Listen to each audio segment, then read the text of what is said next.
আছে x, F এর পরে কি আছে ইউ, অপোজিটে আছে।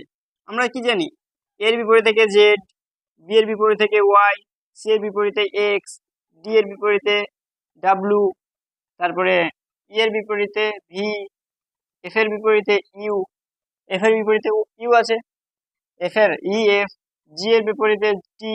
আমরা এরকম মুখস্থ করেছিলাম যে by B Y by, six, dew evening, F E four, GT দিয়ে GT road, H S high school, I R Indian rail, এরকম ভাবে আমরা মুখস্থ করেছি। এবার এখানে কি আছে, এ 1 নম্বর, সি 3 নম্বর, এফ 6 নম্বর। তাহলে 1 এর পর 3, 2 বেড়েছে, এখানে 3 এর পর 6, 3 বেড়েছে। তাহলে এবার কত বাড়বে, 4, 4 বাড়লে কত হবে 10, 10 নম্বর কি আছে জে, তাহলে উত্তর হবে জে কিউ।